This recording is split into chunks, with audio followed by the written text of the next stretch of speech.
നമസ്കാരം. യദുവിൻ്റെ അച്ചമ്മാസ് വ്ലോഗ്സിൻ്റെ ഇന്നത്തെ വീഡിയോയിലേക്ക് എല്ലാവർക്കും സ്വാഗതം. ഇന്ന് ഞാൻ നിങ്ങൾക്ക് എല്ലാവർക്കും സുഖമാണെന്ന് വിശ്വസിക്കുന്നു. എനിക്കിവിടെ ഒരു സുഖം തന്നെ. ഇന്ന് ഞാൻ നിങ്ങളുമായി ഷെയർ ചെയ്യാൻ പോകുന്നത് ഇന്ന് ഉച്ചവരെയുള്ള എൻ്റെ അടുക്കള വിശേഷങ്ങളാണ്. അതുകൊണ്ട് തന്നെ നമുക്ക് അടുക്കളയിലേക്ക് നേരെ പോകാം. രാവിലെ ബ്രേക്ക്ഫാസ്റ്റൊക്കെ കഴിഞ്ഞു. ദോശയും സാമ്പാറുമായിരുന്നു. അത് കഴിഞ്ഞ് ഞാൻ എനിക്ക് വേണ്ടി ഒരു കപ്പ് റാഗി ഉണ്ടാക്കി. പക്ഷേ കട്ടി കൂടിപ്പോയി ഇന്നത്തെ റാഗി. ഞാൻ കുറച്ചുകൂടെ ഡൈല്യൂട്ടായിട്ടാണ് എന്നും കഴിക്കുന്നത്. അപ്പോൾ ഇത് കഴിക്കണം. അത് കഴിഞ്ഞിട്ട് വേണം ഇന്നത്തെ ചോറും കറികളും എല്ലാം ഉണ്ടാക്കേണ്ടത്. വേറൊരു വിശേഷം കൂടി ഉണ്ട് നമ്മുടെ നാട്ടിൽ. ഇന്ന് നമ്മുടെ ആദ്യത്തെ ചരക്ക് കപ്പൽ വിഴിഞ്ഞം തുറമുഖത്തേക്ക് അടുത്തു. 9 മണിക്കാണ് വാട്ടർ സല്യൂട്ട് നൽകിയാണ് കപ്പലിനെ സ്വീകരിച്ചത്. നമുക്കെല്ലാവർക്കും അഭിമാനകരമായ ഒരു സംഭവം തന്നെയാണ്. അങ്ങനെ ഞാൻ റാഗിയും കുടിച്ചു. ഇനി അടുത്ത് കിച്ചൺ വർക്കിലേക്ക് കിടന്നിരിക്കുകയാണ്. ഇന്ന് കറി വയ്ക്കുന്ന മീൻ നെത്തോലി മീനാണ്. അത് ഇന്നലെ കിട്ടിയതാണ്. അതിൽ കുറച്ച് ഞാൻ കറി വയ്ക്കാനാണ് ഈ ക്ലീൻ ചെയ്ത് വെച്ചിട്ടുള്ളത്. കുറച്ച് ഫ്രൈ ചെയ്യുന്നതിന് വേണ്ടി മസാല പുരട്ടി വെച്ചിട്ടുണ്ട്. ഈ മുളക് നിങ്ങൾക്കറിയാമോ? ഇത് നല്ല എരിവുള്ള മുളകാണ്. നല്ല എരിവ്, സഹിക്കാൻ പറ്റാത്ത അസാധ്യമായ എരിവാണ്. ഇതിൻ്റെ പേര് തന്നെ ഉടംകൊല്ലി എന്നാണ്. ഇത് പഴുത്തതാണ്, അതാണ് ഈ കളർ ഇങ്ങനെ ഇരിക്കുന്നത്.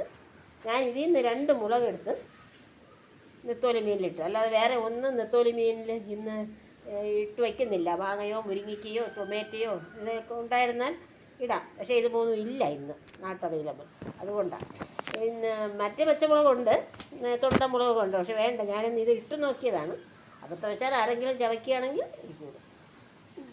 ആ നെത്തോലിക്ക് കറിക്ക് വേണ്ടിയിട്ട് ഞാൻ അരച്ച് വെച്ചിരിക്കുന്നതാണ്.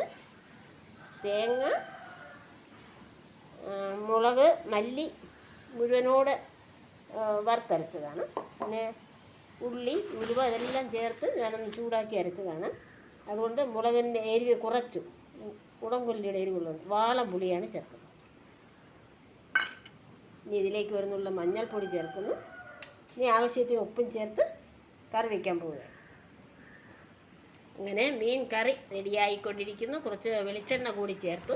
ആവശ്യത്തിന് ഉപ്പ് നോക്കി ഉപ്പ് കൊണ്ട്. എന്തിൻ്റെയോ കുറവുകളുണ്ട് കേട്ടോ. കറിവേപ്പിലയുടെ കുറവാണ്, അതുമില്ല. എരിവ് കുറച്ചു. പിന്നെ ഉടംകൊല്ലി മുളകിട്ടോട് ഞാൻ എരിവ് കുറച്ചാണ് വെച്ചത്. അതാണ് കളർ ഇങ്ങനെ ഇരിക്കുന്നത്. ഇനി എനിക്ക് മീൻ ഫ്രൈ ചെയ്യണം. ചോറ് ഇതിൽ വെച്ചിട്ടുണ്ട്. അങ്ങനെ മീൻ നെത്തോലി ഫ്രൈയും റെഡിയായിക്കൊണ്ടിരിക്കുകയാണ്. എൻ്റെ ജോലി ഏകദേശമൊക്കെ തീരാറായി. ചോറ് ഇതിൽ റെഡിയായിരിക്കുന്നു. ഒരു അവിയൽ കൂടെ ഞാൻ ഉണ്ടാക്കി. ഏത്തക്കയാണ് കൂടുതലും ചേർത്തിട്ടുള്ളത്. ഏത്തക്ക, വെള്ളരിക്ക, പടവലങ്ങ, കത്തിരിക്ക, പച്ചമുളക്, ഇത്രയുമാണ് ചേർത്തിട്ടുള്ളത്. അരച്ചത് തേങ്ങ, പച്ചമുളക്, ജീരകം, വെളുത്തുള്ളി. അതുകൂടാതെ 1 ടീസ്പൂൺ തൈരും 1 ടീസ്പൂൺ വെളിച്ചെണ്ണയും ലാസ്റ്റിൽ ചേർക്കും. ഇതിലും ഇനി 2 എണ്ണത്തിൻ്റെ കുറവുണ്ട്. ചേരയും മുരിങ്ങയ്ക്കായും. അത് 2 വീട്ടിലില്ലായിരുന്നു. ഞാൻ വീട്ടിലുള്ളത് വെച്ച് കറി ചെയ്യും. അതുകൂടെ ഉണ്ടായിരുന്നാൽ അവിയൽ ബെസ്റ്റ് ആവുകയുള്ളൂ. അവിയൽ ഏത്തക്കായാണ് കൂടുതലും നന്നായിരിക്കുന്നത്. ഇനി ഞാൻ ഒരു ടിപ്പ് കൂടെ പറഞ്ഞു തന്നിട്ട് ഇന്നത്തെ വീഡിയോ അവസാനിപ്പിക്കാം. അതായത് നമ്മൾ വെയിലത്ത് പുറത്ത് പോകുമ്പോൾ വെയിൽ കൊള്ളുമ്പോൾ നമ്മുടെ മുഖത്ത് കറുപ്പ് കൂടുകയും കറുപ്പില്ലാത്തവർക്ക് കറുപ്പ് വരാനും സാധ്യതയുണ്ട്. അത് ഒരു ഏജൊക്കെ കഴിയുമ്പോഴേക്കും കറുപ്പ് വരാനുള്ള ഒരു സാധ്യത വെയിൽ കൊള്ളുന്നതാണ്.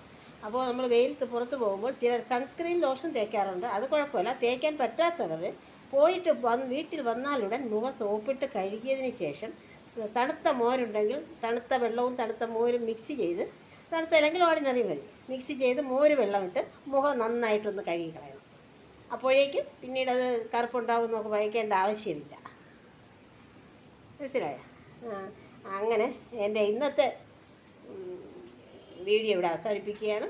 ഇത് രാവിലെ ദോശയ്ക്ക് വെച്ച സാമ്പാർ മിച്ചം വന്നത് ചിരിയിടുന്നുള്ളൂ. പിന്നെ ഒഴിക്കാൻ മീൻ കറി തന്നെ ഞാൻ എല്ലാവർക്കും കൊടുക്കും. നിങ്ങളെല്ലാവരും സബ്സ്ക്രൈബ് ചെയ്ത് കടന്നുകൊണ്ടൊന്ന് സബ്സ്ക്രൈബ് ചെയ്യണം. എല്ലാവരും സപ്പോർട്ട് ചെയ്യണം. ആരും കാണുന്നില്ല, വ്യൂസ് വളരെ എനിക്ക് കുറവാണ്. എല്ലാവരും സ്കിപ്പ് ചെയ്യാതെ കാണണേ. പിന്നെ അടുത്തൊരു വീഡിയോയിലൂടെ നമുക്ക് വീണ്ടും കാണാം. നന്ദി, നമസ്കാരം.